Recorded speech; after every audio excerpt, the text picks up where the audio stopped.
മൂന്നാം T20 ലോകകപ്പ് കിരീടം ലക്ഷ്യമിട്ട ഭാരതം ന്യൂസിലൻഡാണ് ഭാരതത്തിന്റെ എതിരാളി. അവസാന 2 മത്സരങ്ങളിൽ മിന്നുന്ന പ്രകടനം കാഴ്ചവെച്ച സഞ്ജു സാംസൺ ഇന്നും ബാറ്റിംഗ് വെടിക്കെട്ട് നടത്തുമെന്ന പ്രതീക്ഷയിലാണ് ആരാധകർ. രാത്രി 7 മുതൽ അഹമ്മദാബാദിലെ നരേന്ദ്രമോദി സ്റ്റേഡിയത്തിലാണ് മത്സരം. വിവരങ്ങളുമായി സ്പോർട്സ് ഡെസ്കിൽ നിന്ന് ഗൗതം അനന്തനാരായണൻ ചേരുന്നുണ്ട്. ഗൗതം, നമുക്ക് തന്നെയല്ലേ കിരീടം?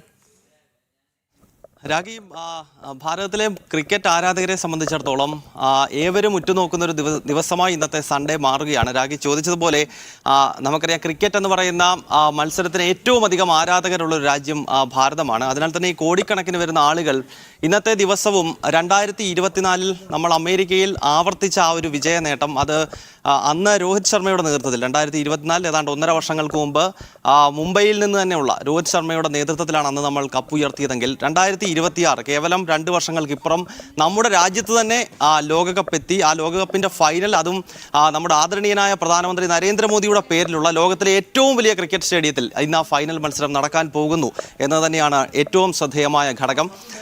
നമുക്കറിയാം, 2023 ഏകദിന ലോകകപ്പിൻ്റെ ഫൈനലിന് ഇതേ സ്റ്റേഡിയം വേദിയാകുമ്പോൾ നമുക്കവിടെ വലിയ ദുഃഖം സമ്മാനിക്കുന്ന ഒരു ഫൈനൽ മത്സരമായി അത് മാറിയിരുന്നു. കാരണം 2023 ഏകദിന ലോകകപ്പിൻ്റെ മുഴുവൻ മത്സരങ്ങളിലും ആധികാരികമായ വിജയം നേടിക്കൊണ്ടാണ് ടീം ഭാരതം അന്ന് രോഹിത് ശർമ്മയുടെ നേതൃത്വത്തിൽ ഫൈനലിലേക്ക് എത്തുന്നതെങ്കിലും ഫൈനലിൽ ഓസ്ട്രേലിയയോട് പരാജയപ്പെട്ടപ്പോൾ അന്ന് ആ സ്റ്റേഡിയത്തിലേക്ക് തിങ്ങി നിറഞ്ഞെത്തിയ ഏതാണ്ട് 1.5 ലക്ഷത്തോളം വരുന്ന ഭാരതത്തിലെ ക്രിക്കറ്റ് ആരാധകർ, അത് നേരിട്ട് കണ്ടവരാണെങ്കിലും പിന്നെ ദൃശ്യമാധ്യമങ്ങളിലൂടെ കണ്ട നമ്മൾ ഉൾപ്പെടെയുള്ള കോടിക്കണക്കിന് ക്രിക്കറ്റ് ആരാധകർക്ക് അങ്ങേയറ്റം വേദന നൽകുന്ന ഒരു ദിവസമായിരുന്നത്. അതിൽ നിന്നും പിന്നീട് നമ്മൾ ആ വേദനയൊക്കെ കരകയറിയത് നമുക്കറിയാം. 2024 വെസ്റ്റ് ഇൻഡീസിൽ വെച്ച് നടന്ന US-ലും വെസ്റ്റ് ഇൻഡീസ് തുടങ്ങിയ രാജ്യങ്ങളിലായി നടന്ന 2020 ലോകകപ്പ് വീണ്ടും നമ്മൾ വിജയിക്കുന്നു.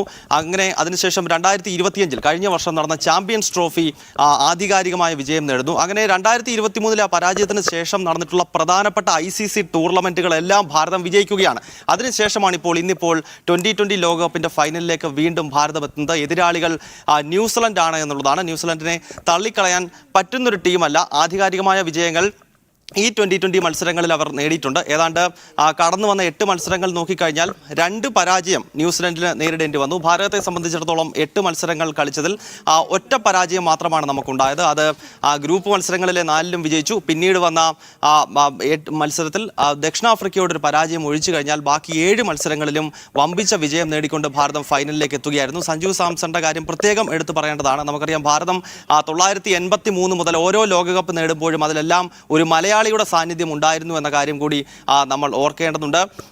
സുനിൽ വത്സൻ 1983 അദ്ദേഹം നേരിട്ട് കളിച്ചില്ലെങ്കിൽ പോലും ആ ടീമിലുണ്ടായിരുന്നു. കപിൽ ദേവിൻ്റെ നേതൃത്വത്തിൽ അന്ന് വെസ്റ്റ് ഇൻഡീസിനെ പരാജയപ്പെടുത്തിക്കൊണ്ട് ആദ്യത്തെ ലോകകപ്പ് നേടുമ്പോൾ സുനിൽ വത്സൻ എന്ന മലയാളിയുടെ സാന്നിധ്യം ആ ടീമിലുണ്ടായിരുന്നു എന്ന കാര്യം നമ്മൾ ഓർക്കണം. അതിനുശേഷം പിന്നീട് 2007 MS ധോണിയുടെ നേതൃത്വത്തിൽ സൗത്ത് ആഫ്രിക്കയിലെ ജോഹന്നാസ്ബർഗിൽ വെച്ച് നമ്മൾ ആദ്യത്തെ 2020 ലോകകപ്പ് കിരീടം ഉയർത്തുന്ന ഘട്ടത്തിൽ അന്ന് ആ ക്യാച്ച് എടുക്കുന്നത് തന്നെ ശ്രീശാന്താണ് എന്നത് നമ്മൾ മലയാളികളെ സംബന്ധിച്ചിടത്തോളം അങ്ങേയറ്റം അഭിമാനം ഉണ്ടാക്കുന്ന ഒരു ഘടകമാണ്. പിന്നീട് 2011 മുംബൈയിലെ വാങ്കഡെ സ്റ്റേഡിയത്തിൽ നമ്മൾ ശ്രീലങ്കയെ പരാജയപ്പെടുത്തിക്കൊണ്ട് ഏകദിന ലോകകപ്പ് ധോണിയുടെ നേതൃത്വത്തിൽ ഉയർത്തുമ്പോൾ അന്നും ശ്രീശാന്ത് ആ ടീമിൽ ഉണ്ടായിരുന്നു.